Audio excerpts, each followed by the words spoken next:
Salut tout le monde, j'espère que vous allez bien. C'est Seb Sullivan dans votre podcast Passion d'entreprendre, qui donne la parole aux entrepreneurs, vous fait partager des expériences de passionnés qui entreprennent. Dans ce 10e épisode, on poursuit l'entretien avec Max, gérant de l'établissement l'Empire Restaurant Bar à Bordeaux et cofondateur de la marque de spiritueux Sapio. On parle avec lui business, vision du monde, entreprendre avec éthique, écologie. Juste après, on a l'instant chiffre et on finit l'émission comme d'habitude avec la phrase du jour.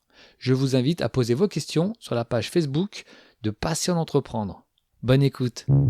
Et est-ce que tu as un livre, ou tu viens de l'évoquer, ou une personne qui t'inspire, qui t'a guidé dans ton parcours ? J'ai plusieurs personnes qui m'inspirent. Bon, généralement, tous ceux qui touchent de près ou de loin à la permaculture ou à ce mode de vie-là, en tout cas à cette philosophie de vie. À l'époque, on pouvait citer Pierre Rabhi, qui était assez connu pour ça. Je suis assez fan de Vandana Shiva aussi, qui est une militante écologiste féministe, qui à l'époque, elle, pour défendre une forêt, elle s'enlaçait autour des arbres et du coup elle protégeait les forêts comme ça, donc je suis assez fan d'elle. J'aime bien Jean Covici en ce moment sur la vulgarisation de l'aspect environnemental et sur le réchauffement climatique, dérèglement climatique, l'aspect énergétique, etc. Je trouve que c'est un bon vulgarisateur et il m'inspire aussi pas mal.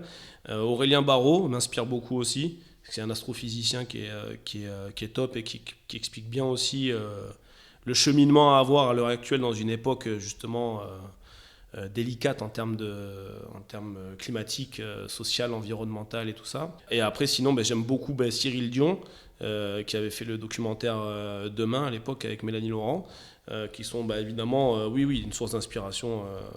Je pense qu'il y a cette vision-là de ces gens-là auquel il faut essayer d'écouter, essayer d'adhérer aussi. C'est pas une secte, c'est pas une religion, c'est à un moment donné, c'est aussi, il faut se rendre compte du monde qu'on a créé, qui est enclin à toute forme de crise future, actuelle et future, et que plus on laisse passer le temps, et plus ça sera compliqué. D'ailleurs, on voit le climat social à l'heure actuelle, il est en train d'exploser. Il y a des tensions dans tous les sens. Il faut savoir que toute forme de tension, généralement, sont liées à la nourriture, voilà. Et d'ailleurs, pour rebondir là-dessus, je lis un livre qui s'appelle Citopia, justement.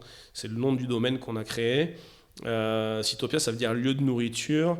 C'est Caroline Steele, qui est une écrivaine qui a écrit Citopia, mais qui est une architecte à la base londonienne, enfin en tout cas anglaise, et qui elle parle du lieu de nourriture comme la chose primordiale, en tout cas, pour nourrir l'homme, ses habitants, mais pas que d'un point de vue énergétique, en tout cas déjà pour vivre mais aussi en termes de lien social, en termes de tout. La nourriture à l'heure actuelle régit tout. C'est-à-dire que si demain il te manque de l'eau et de la nourriture, les tensions sociales, tu les auras de facto.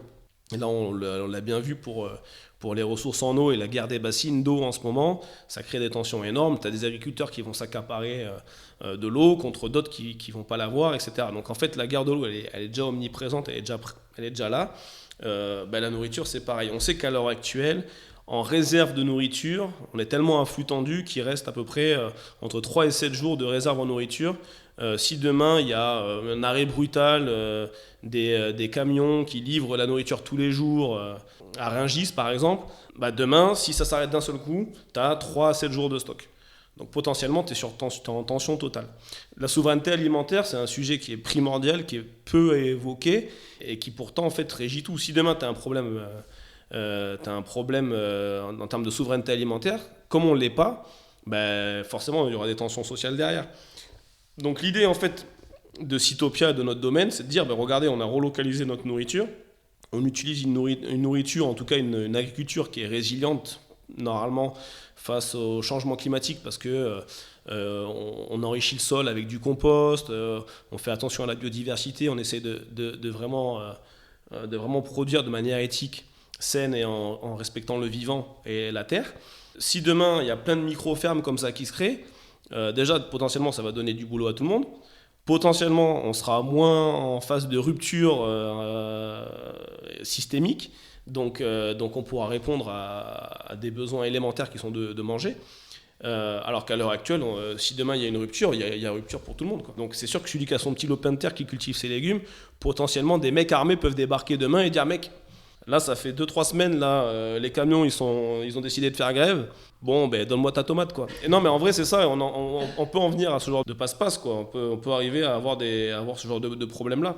Et une société qui s'effondre, c'est une société qui n'aura pas préparé, en fait, en amont, justement, toutes les conséquences du monde qu'on a créé à l'heure actuelle. C'est-à-dire, à l'heure actuelle, tout le monde est interdépendant. On est connecté aux camions qui partent d'Espagne et qui viennent en France. On a besoin de pétrole pour tout, on a besoin de gaz pour tout. Du coup, demain, il y a moins de matières premières, il y a moins de pétrole. Comment on fait?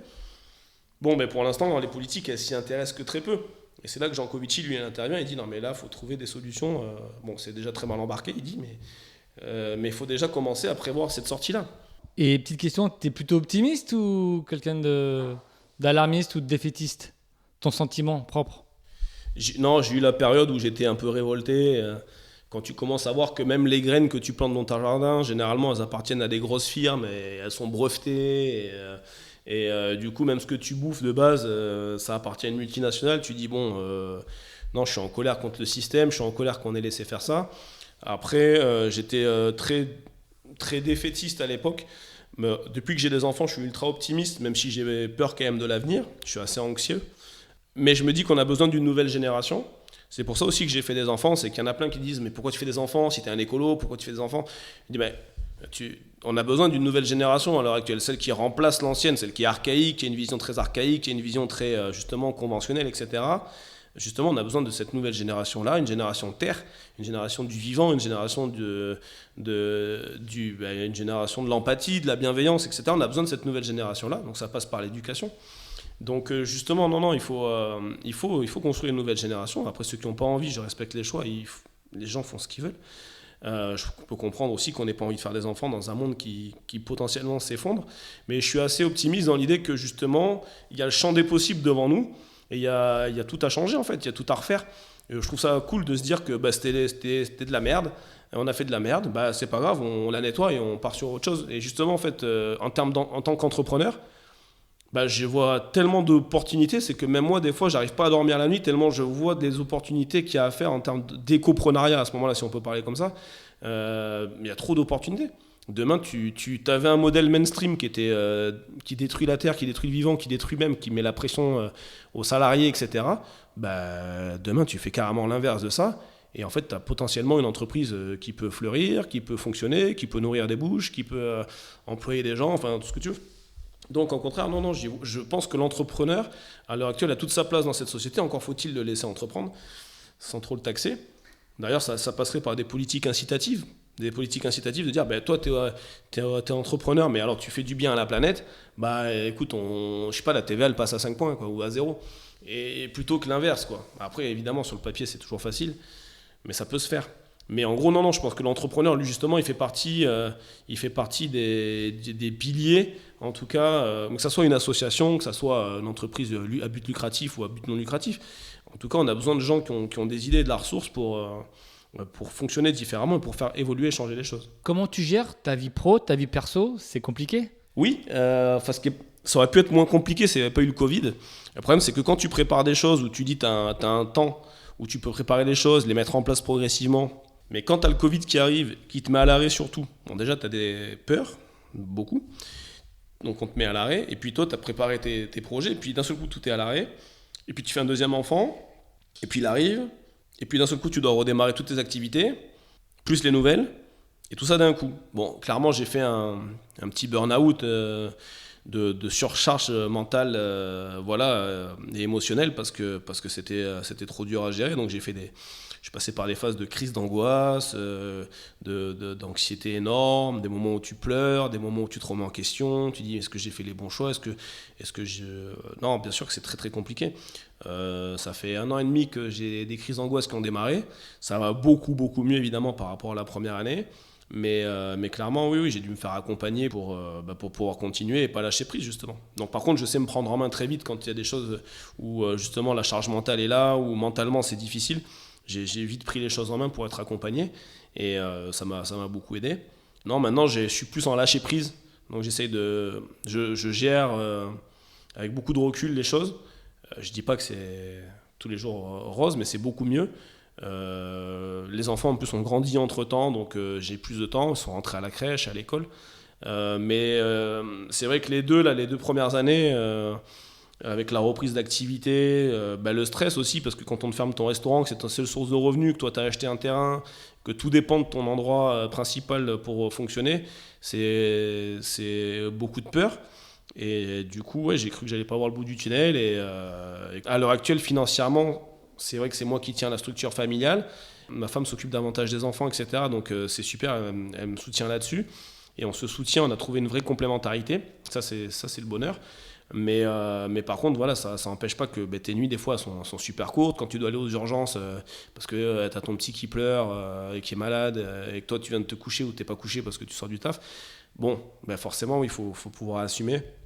Je trouve que la trentaine, justement, entre 30 et 35, quand tu fais les enfants, que tu as tes projets de maison, que tu as tes projets d'entrepreneur, etc., c'est clairement c'est presque, je pense que c'est plus dur que ce que j'ai vécu au départ à l'Empire quand j'étais seul, sans enfants, sans femme, etc. J'avais de la pression, mais j'avais que cette pression-là.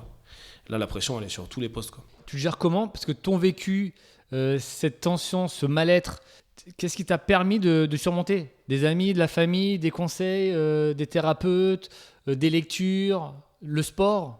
Alors le sport, ça aurait été bien, mais malheureusement, j'avais plus du tout le temps pour le sport, ce qui est un vrai problème. Là, j'ai pu reprendre un peu le surf ces derniers mois. Non, le voyage un peu. Et puis surtout, s'accorder du temps pour soi. Évidemment, la psychothérapeute aussi m'a aidé. J'en avais jamais vu de ma vie, à part quand j'étais tout petit. Mais du coup, là, cette fois-ci, j'ai pris en main les choses. J'ai dit non, il faut que j'aille voir quelqu'un. Sur ma première crise d'angoisse, j'ai consulté direct, parce que c'est pas des choses que j'ai l'habitude de vivre. Mais bon, quand tu fais des crises de tachycardie, que tu montes à 195 alors que tu as été au repos, que tu n'as rien fait, bon, peut-être des choses à voir. Bon, du coup, la psychothérapie, la famille, bien sûr, qui peuvent être à l'écoute, ça c'est toujours très agréable. Ma femme aussi qui a été à l'écoute.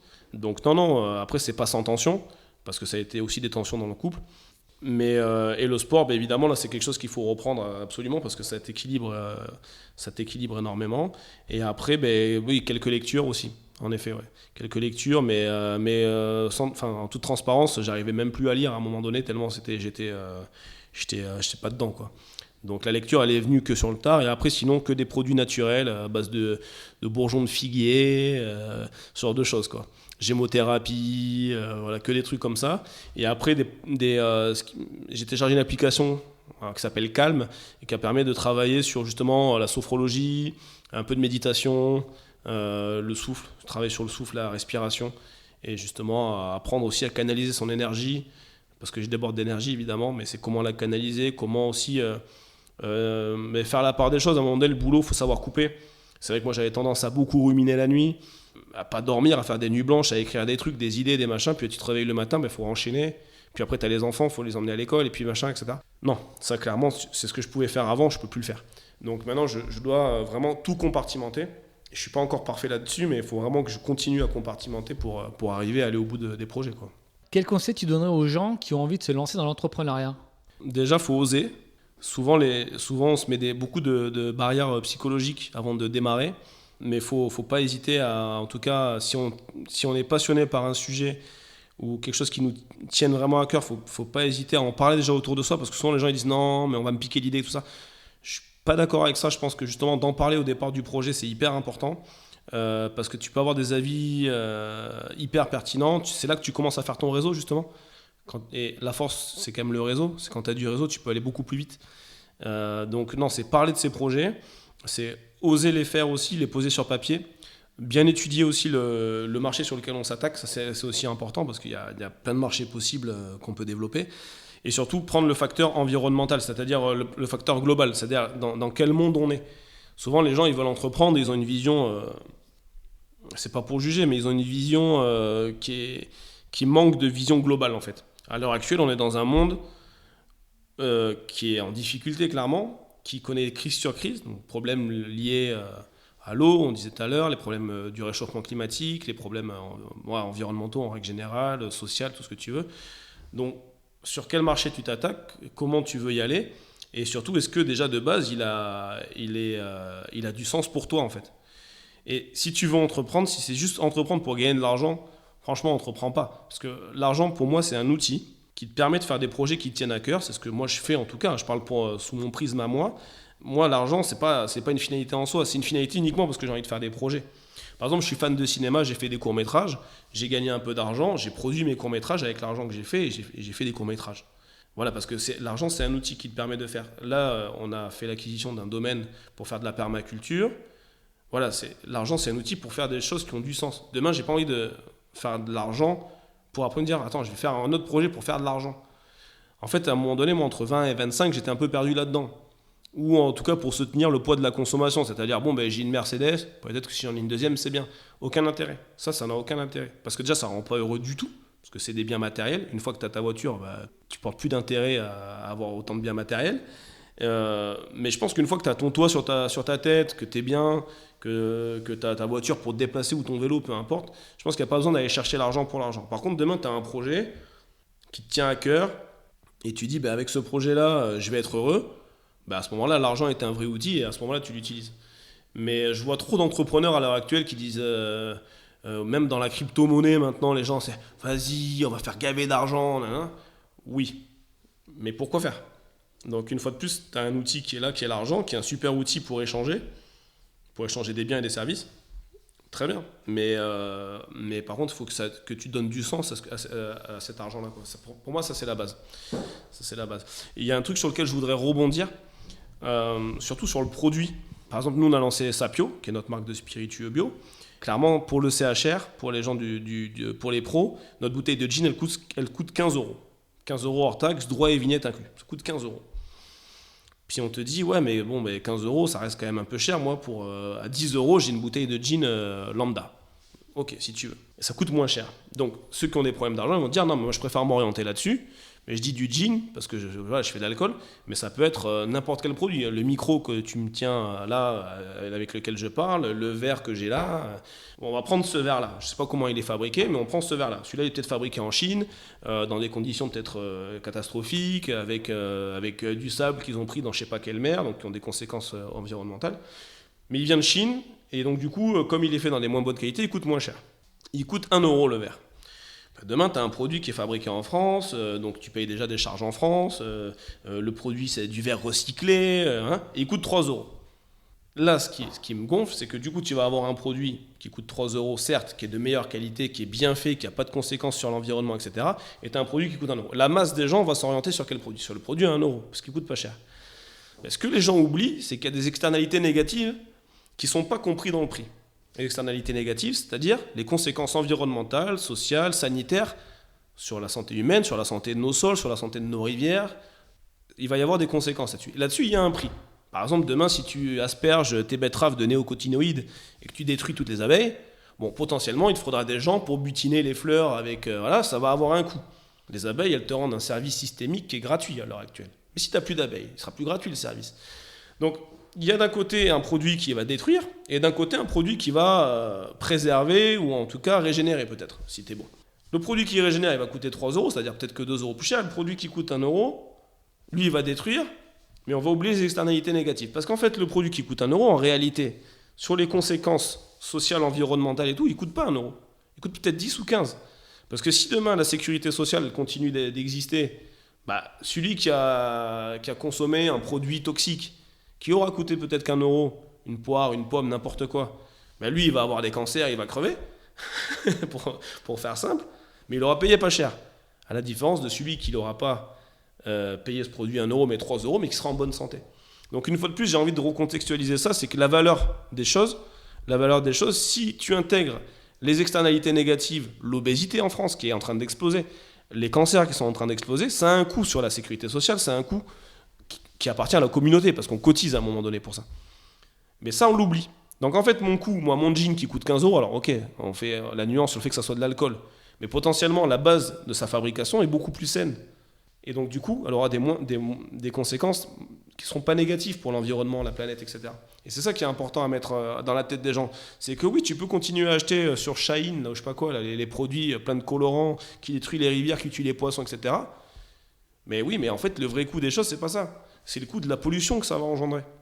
Et ça, les gens oublient ça. Et ça, c'est un facteur qu'il faut mettre en avant sur tout ce qu'on achète.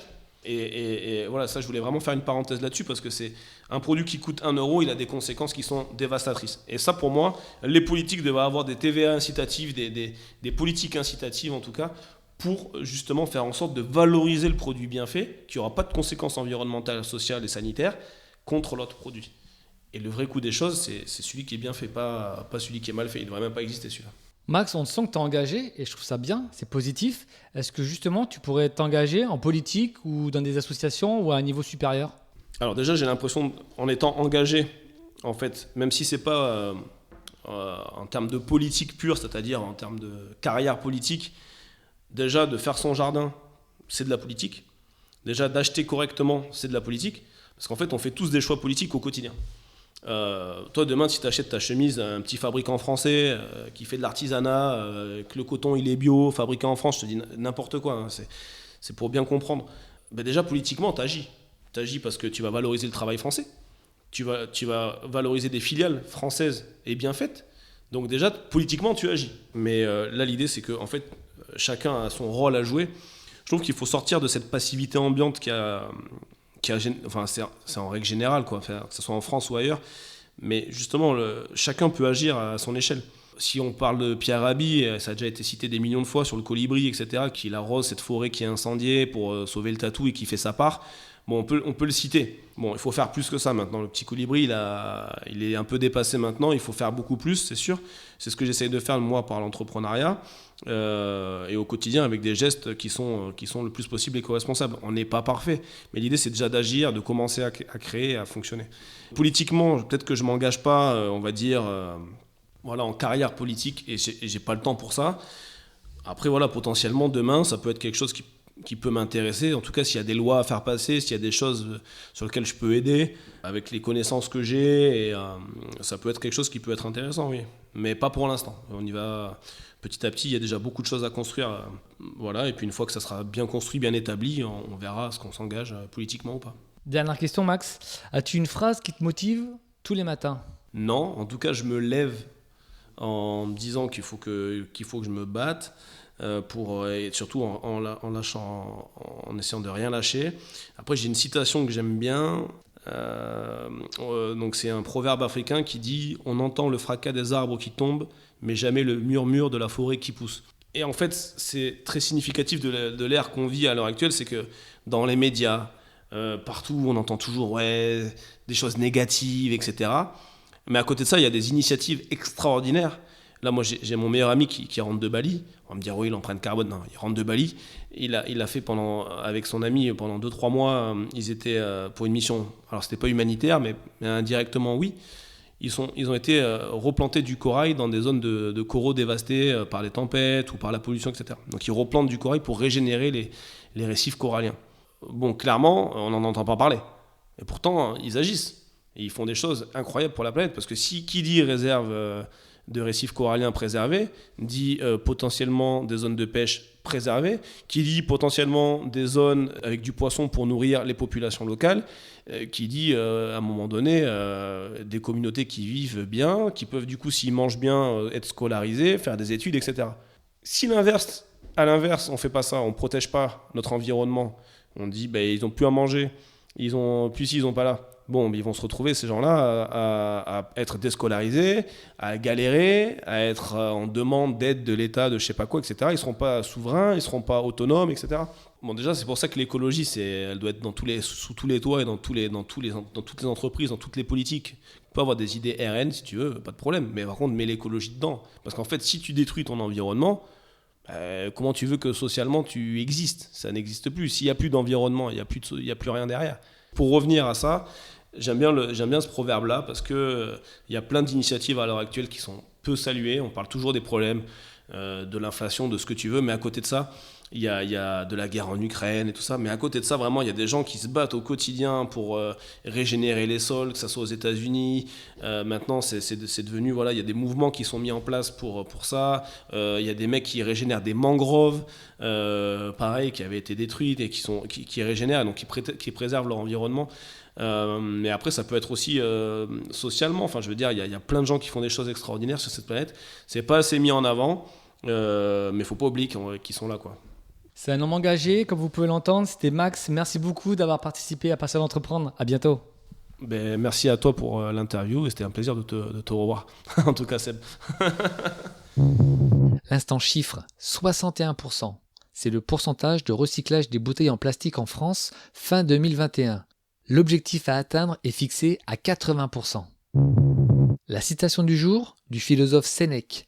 Seul l'arbre qui a subi les assauts du vent est vraiment vigoureux, car c'est dans cette lutte que ses racines mises à l'épreuve se fortifient.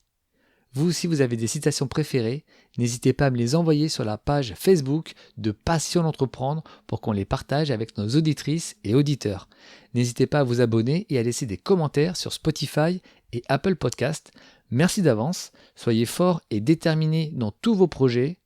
On se retrouve très vite pour un nouvel épisode de Passion d'entreprendre.